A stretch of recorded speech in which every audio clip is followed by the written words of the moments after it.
ప్రభువు పరిశుద్ధ నామానికి స్తోత్రాలు. మన ప్రభువును రక్షకుడైన యేసుక్రీస్తు నామమున మీకు శుభములు తెలియచేయచ్చు ఉన్నాను. ఈ దినమందు పరిశుద్ధాత్మ దేవుడు ఒక ప్రత్యేకమైన సందేశాన్ని మన మధ్యకు తీసుకురావాలని ఆశపడుతూ ఉన్నాడు. సందేశం ఏమనగా, విందుశాలకు వెళ్ళుచున్నావా, విందుశాలకు వెళ్ళుచున్నావా అని ప్రశ్నిస్తూ ఉన్నాడు. Are you going to banquet house everyday? పరమగీతము 2వ అధ్యాయము 4వ వచనం మనం చదివినట్లయితే, అతడు నన్ను విందుశాలకు తోడుకొని పోయెను, నా మీద ప్రేమ ధ్వజము ఎత్తెను అని చదువుతూ ఉన్నాము. పరమగీతము 2వ అధ్యాయం 4వ వచనం, అతడు నన్ను విందుశాలకు తోడుకొని పోయెను. పరమగీతం అనగా పరలోకములో పాడుకునేటువంటి పాట. ప్రాణప్రియుడైన యేసుక్రీస్తును, ప్రియురాలైనటువంటి సంఘమును ఇరువురూ చేరి పాడుకునేటువంటి పాటే ఈ పరమగీతము. పెండ్లి కుమారుడైన యేసుక్రీస్తు వారు అలంకరింపబడిన పెండ్లి కుమార్తె ఎత్తబడే సంఘమును ఇరువురును చేరి పాడి పరవశించేటువంటి యుగళ గీతమే ఈ పరమగీతము. అయితే అతడు నన్ను విందుశాలకు తోడుకొని పోయాను అని చెప్తూ ఉన్నది ప్రియురాలు. ఏమిటి విందుశాల? ఎందుకు అతడు ఆ స్థలానికి తోడుకొని పోయాడని మనం ఆలోచించినప్పుడు, విందుశాల అనగా, ఒక దైవజనుడు ఈ విధంగా చెప్తూ ఉన్నాడు, విందుశాల అనగా 66 అంతస్తులతో అందముగాను ఆకర్షణీయముగాను కట్టబడిన భవనమే విందుశాల. ప్రతి అంతస్తులోనూ రుచికరమైన, ఎంతో ఇంపైనటువంటి విందును తయారు చేసి అందించేటి భవనమే ఈ విందుశాలని చెప్తూ ఉన్నాడు. ఇక్కడ పరిశుద్ధాత్మదేవుడు మనతో మాట్లాడే సత్యమేమనగా, ఈ యొక్క 66 అంతస్తుల అందమైన ఆకర్షణీయమైన భవనము పరిశుద్ధ గ్రంథమే. బైబిలే విందుశాలగా పిలువబడుతున్నది. కనుక పరిశుద్ధాత్మదేవుడు ప్రతి ఒక్కరిని ప్రశ్నిస్తున్నాడు, are you going to banquet house everyday? యెహెజ్కేలు గ్రంథకర్త మనకు రాయొచ్చు. యెహెజ్కేలు గ్రంథము 3వ అధ్యాయం 1 నుంచి 3 వచనాలు మనం చదివినట్లయితే, దేవుడు ప్రవక్తతో ఈ విధంగా చెప్తూ ఉన్నాడు, ఈ గ్రంథమును భుజించుము, ఈ గ్రంథములో ఉన్నటువంటి ఆహారమును నీ కడుపు నిండా భుజించుము, భుజించిన తరువాత ఇశ్రాయేలీయుల దగ్గరకు పోయి ప్రకటించమని చెప్తూ ఉన్నాడు. కనుక నా ప్రియ సహోదరి, నా ప్రియమైన సహోదరుడా, ఒక క్రైస్తవునిగా, విశ్వాసిగా, దేవుని బిడ్డగా మనం అనుదినము ఈ విందుశాలకు పోయి రుచికరమైన ఆహారాన్ని భుజించే వారిమై ఉండాలా. ఇంపైనటువంటి దేవుని వాక్యము అనుదినము ధ్యానించే వారిగా ఉన్నట్లయితే విందుశాల అనుభవంలోనికి మనము రాగలగము. రెండవదిగా ఇంకొక దైవజనుడు ఏమంటున్నాడంటే, విందుశాల అనగా పెండ్లి కుమార్తెను పెంచి పోషించి అందమైన ఆకర్షణీయమైనటువంటి ఆభరణాలతో అలంకరించబడే భవనమే ఈ విందుశాల అని చెప్తూ ఉన్నాడు. అనగా పెండ్లి కుమార్తెను తయారు చేసేటువంటి స్థలము. ఏ విధముగా? పరిశుద్ధాత్మ అభిషేకముతో, పరిశుద్ధాత్మ ఫలములు, వరములతో అలంకరించబడేటువంటి స్థలమే విందుశాల అనగా సంఘమే ఈ విందుశాల. కనుక ఈ దినమందు పరిశుద్ధాత్మ దేవుడు మనతో మాట్లాడే సత్యమేమనగా, 2వ కొరింథీయులకు రాసిన పత్రిక 11వ అధ్యాయం 2వ వచనము, పవిత్రురాలైన కన్యకగా ఒక్కడైన పురుషునికి అనగా క్రీస్తుకి సమర్పించవలనని మేమును ప్రధానము చేసి తిని చెప్తూ ఉన్నాడు. కనుక ఈ సంఘము ప్రియుడైనటువంటి యేసుక్రీస్తుని ఎదుర్కొనబోవచ్చు ఉన్నది. కనుక ఆ సంఘాన్ని అలంకరించి, పరిశుద్ధాత్మ ఫలములు, వరములతో అలంకరించి ఆ పెండ్లి కుమార్తెను సిద్ధపరిచే స్థలమే ఈ విందుశాల అని చెప్పబడి ఉన్నది. కనుక ఇక్కడ విందుశాలను గురించి మనం ఆలోచించినప్పుడు పరమగీతం 1:7 చదవాల్సిన ఆవశ్యకత ఏర్పడుచు ఉన్నది. పరమగీతము 1:7 అంటున్నాడు, నా ప్రాణప్రియుడా అంటున్నది. ఎవరు? ప్రియురాలు. నా ప్రాణప్రియుడా, నీ మందను ఎచ్చట మేపుదువు, మధ్యాహ్నము వేళ ఎచ్చట నీడకు తోలుదువు, నాతో చెప్పుము. నీ జతగాండ్ల మంద యొద్ద నేనెందుకు ఉండవలను అని అడుగుచూ ఉన్నది. ప్రాణప్రియుడా, నీ మందను నువ్వెచ్చట మేపుదువో, మధ్యాహ్నము వేళ ఎచ్చట నీడకు వాటిని తోలుదువో నాతో చెప్పుము. ఇక్కడ ప్రాణప్రియుడు అంటే యేసుక్రీస్తు వారే. పెండ్లి కుమార్తెగా ఆమె అడుగుచూ ఉన్నది, నీ యొక్క సంఘాన్ని ఏ స్థలములో తీసుకుని వెళ్ళి దేవుని వాక్యాన్ని బోధిస్తున్నావో ఆ స్థలము నాకు చూపమని చెప్తూ ఉన్నది. లేక ఏ స్థలములో రుచికరమైనటువంటి, ఆనందకరమైనటువంటి, ఆహ్లాదకరమైనటువంటి దేవుని వాక్యాన్ని నీవు వారికి అందిస్తున్నావో ఆ స్థలము చూపుము, నేను అక్కడికి వస్తానని చెప్తూ ఉన్నది. మరి ఒక ప్రశ్న కూడా వేస్తూ ఉన్నది, నీ జతగాండ్ల యొద్ద నేను ఎందుకు ఉండవలను? ఎవరి జతగాండ్లు? జతగాండ్లనగా దీపావళికి పటాసులు కాల్చేవారు. జతగాండ్లనగా సంక్రాంతికి భోగి మంటలు వేసేవారు.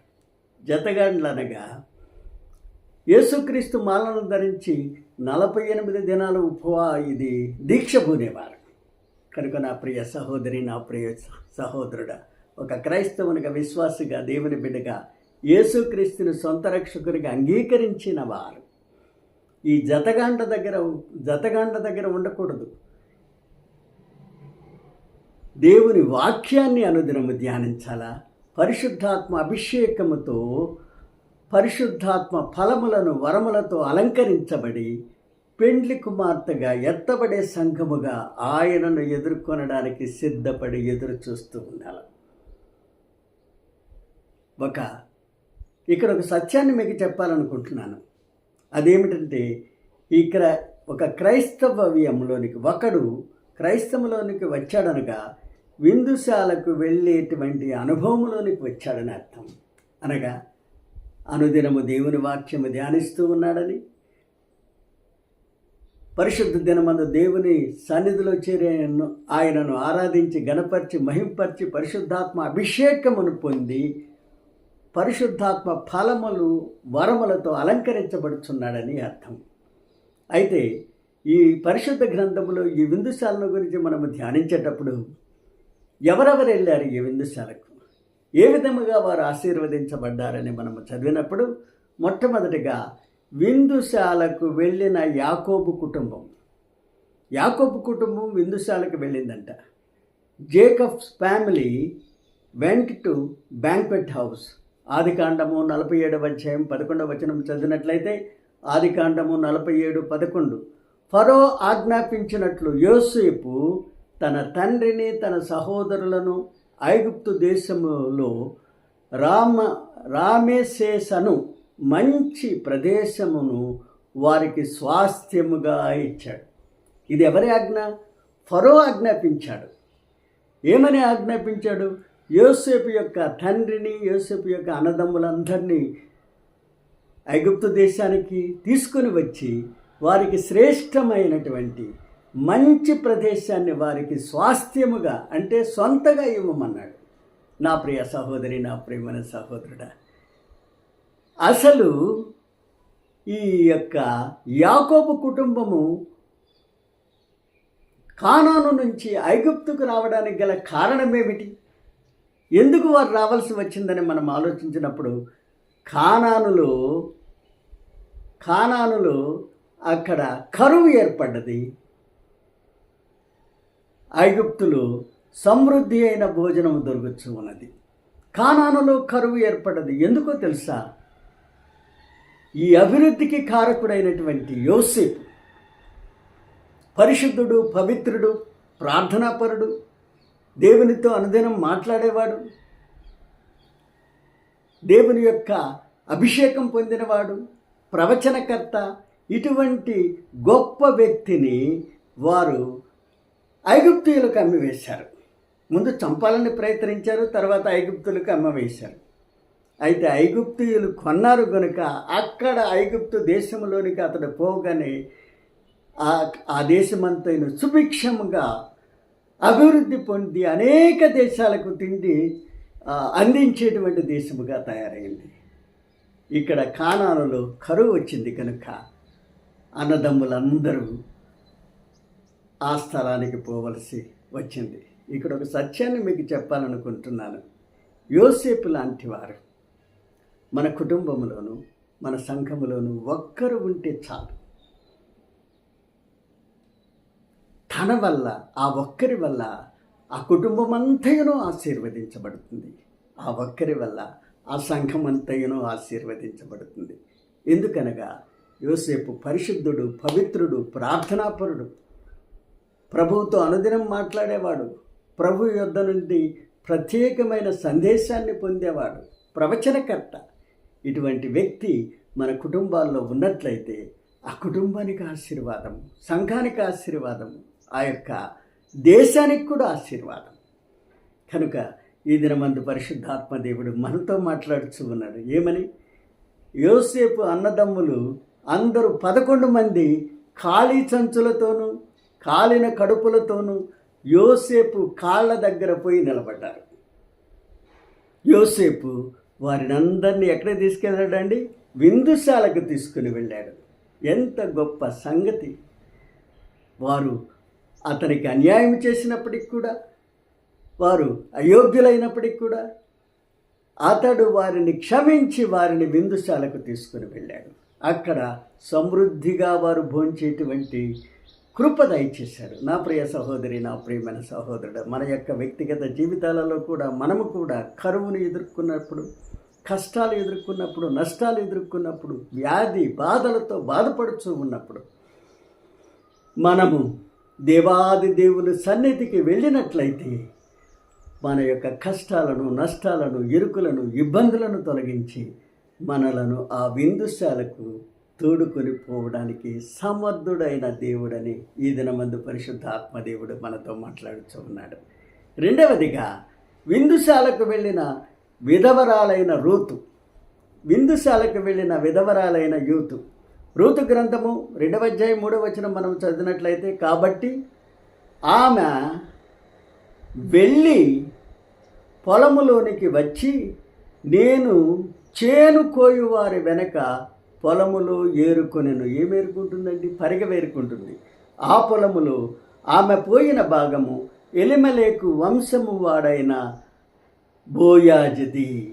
కనుక బోయాజు పొలంలోనికి వెళ్ళింది.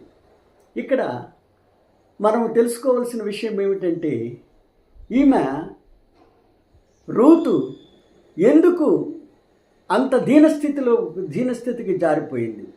ఎందుకు ఆమె పరిగె వేరుకునేటువంటి పరిస్థితిలోనికి వెళ్ళింది అని మనం ఆలోచించినప్పుడు ఇక్కడ నయోమిని గురించి కూడా మనం తెలుసుకోవాలి. నయోమి బెత్లెహేము నుండి ఆమె మోయాబు దేశానికి వెళ్ళింది. ఎందుకంటే బెత్లెహేములో కరువు రాబోతుందని తెలియగానే తన భర్తను, తన 2 కుమారులను తీసుకొని మోయాబు దేశం వెళ్ళింది.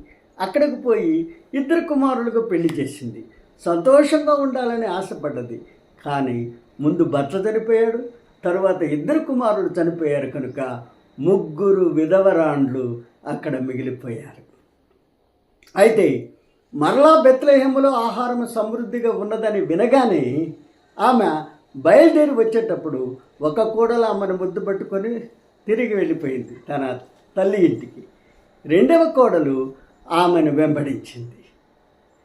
ఆమెను వెంబడించి బెత్లెహేమునకు వచ్చింది.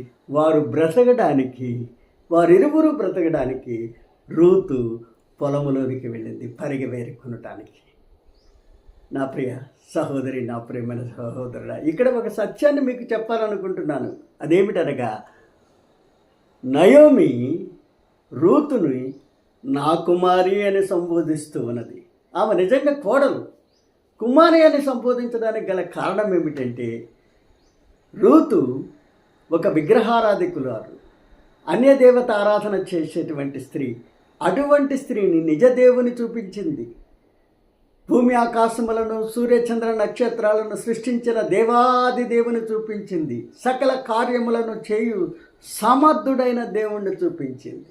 ఆమెను ఆశీర్వదించేటువంటి దేవుణ్ణి, అనేక ఆధిక్యతలో అనుగ్రహించే దేవుణ్ణి చూపించింది కనుక ఇక్కడ నా కుమారి అని సంబోధిస్తూ ఉన్నది. నా ప్రియ సహోదరి, నా ప్రేమైన సహోదరుడా, ఈ దినమందు పరిశుద్ధాత్మ దేవుడు ప్రతి ఒక్కరిని హెచ్చరిస్తూ ఉన్నాడు. మానవ జీవితంలో ఎవరినైనా దేవుని సన్నిధికి నడిపించామా? వారికి ఆత్మీయ తల్లిగానో తండ్రిగానో తయారయ్యామా? మన జీవితాల్లో కూడా ఆ విధంగా నడిపించినట్లయితే దేవాది దేవుడు మనల్ని ఆశీర్వదిస్తాడు. మనము తీసుకొని వచ్చిన వారిని కూడా ఆశీర్వదిస్తాడు.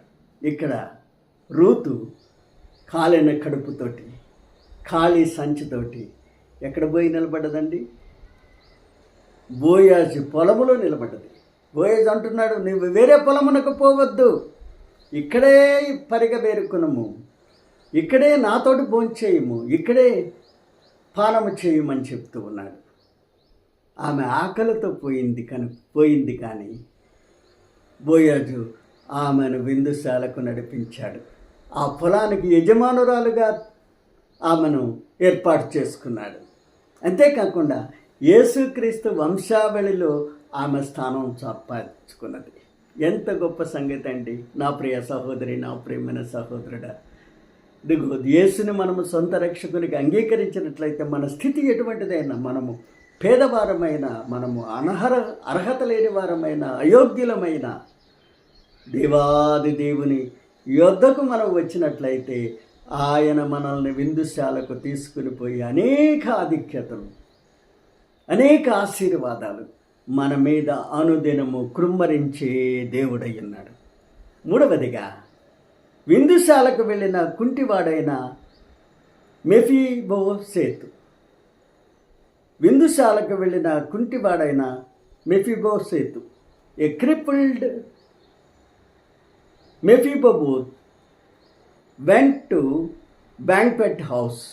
2వ సమూయేలు గ్రంథము 9వ అధ్యాయం 13వ వచనం మనం చదివినట్లయితే, 2వ సమూయేలు గ్రంథము 9:13, మెఫీబోషెతు యెరూషలేములో కాపురముండి సదాకాలము రాజు బల్ల యొద్ద భోజనము చేయుచుండెను అని చదువుతున్నాము. సదాకాలం, 1-2 దినాలు కాదు, ఎల్లకాలము రాజు యొక్క భోజనపు బల్ల యొద్ద భోంచేస్తూ ఉన్నాడు.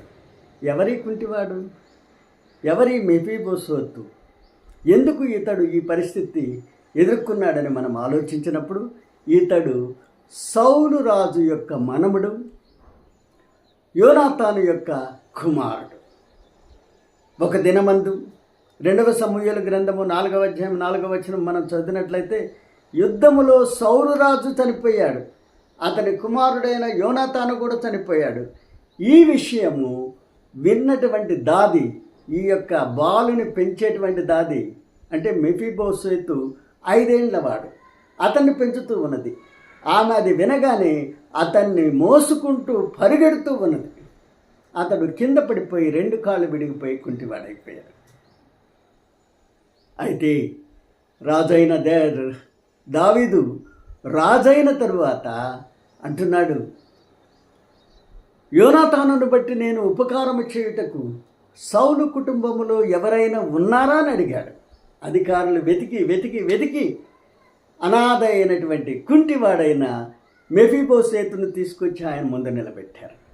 రాజు అంటున్నాడు, ఈ దినము నుండి నీవు నా భోజనపు బల్ల యొద్ద నాతో ఉండమన్నాడు. అతడు పోగొట్టుకున్నటువంటి ఆస్తినంతయును తిరిగి ఇచ్చేశాడు.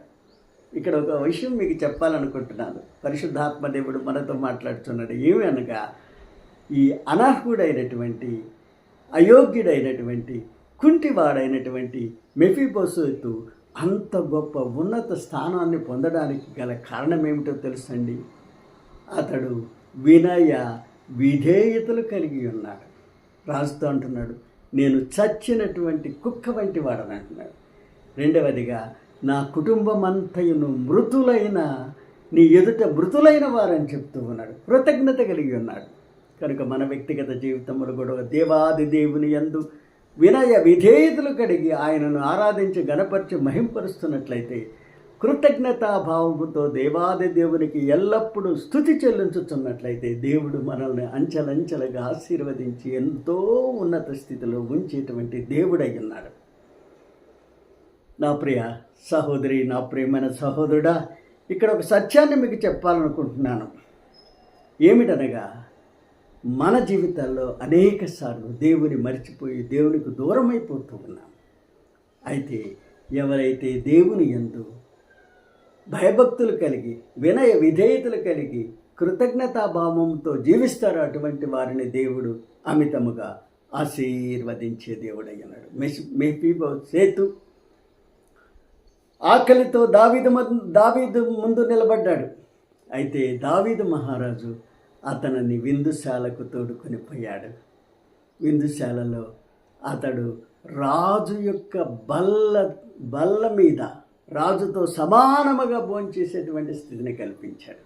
కనుక ఈ దినమందు పరిశుద్ధాత్మ దేవుడు ఈ ముగ్గురు విషయాలు మనకు చెప్తూ ఉన్నాడు, బయలుపరుస్తున్నాడు. విందుశాలకు వెళ్ళిన యాకోబు కుటుంబం అంతయును మంచి స్థలమును వారికి కేటాయించి దాని స్వాస్థ్యముగా ఇచ్చాడు. యోసేపు అర్హత లేని వారి అయోగ్యులైనప్పటికీ కూడా వారిని ప్రేమించి ఫరో ఆజ్ఞ ప్రకారం మంచి స్థలాన్ని ఇచ్చాడు.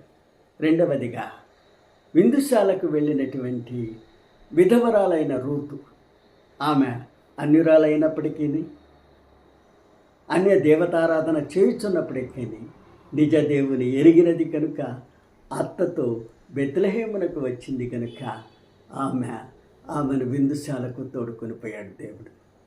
అక్కడ ఆ పొలమునకు అధికారినిగా చేశాడు. యేసుక్రీస్తు వంశావళిలో ఆమె పేరు వచ్చినట్లు చేశాడు. మూడవదిగా, విందుశాలకు వెళ్ళినటువంటి కుంటివాడైనటువంటి మెఫీబోషెతు, ఎంత గొప్ప కార్యము దేవుడు చేశాడు అతని జీవితంలో కూడా. నా ప్రియ సహోదరి, నా ప్రియమైన సహోదరుడా, మనము క్రైస్తవులుగా, విశ్వాసిగా, దేవుని బిడ్డగా దేవుని వాక్యం అనుదినము ధ్యానించేవారిగా ఉన్నట్లయితే మనము విందుశాల అనుభవంలోకి పోతున్నాం.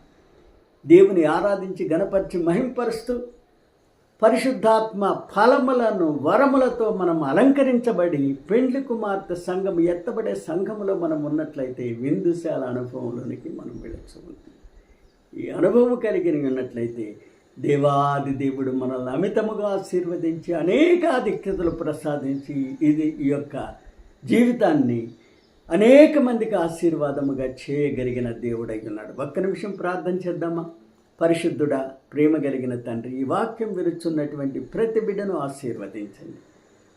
వారికి విందుశాలకు వచ్చేటువంటి అనుభవాన్ని దయచేయండి. నీ వాక్యాన్ని అనుదినము ధ్యానించి, అయ్యా ఇదిగో నిన్ను ఆరాధించి గణపరిచి మహింపరిచి నీ ద్వారా పరిశుద్ధాత్మ ఫలములను వరములతో అలంకరించబడి అయ్యా నీ కొరకు ఎదురు చూచి ఎత్తబడే సంఘములో సభ్యులుగా చేర్చమని, మమ్మల్ని అందరినీ ఆశీర్వదించమని మా ప్రభువును మా రక్షకుడైన యేసుక్రీస్తు పరిశుద్ధ నామమును అడిగి వేడుకొనుచున్నాము తండ్రి. ఆమేన్, ఆమేన్, ఆమేన్. దేవుడు మిమ్మల్ని అందరినీ దీవించునుగాక, మీ కుటుంబాలను ఆశీర్వదించునుగాక. ఆమేన్, ఆమేన్.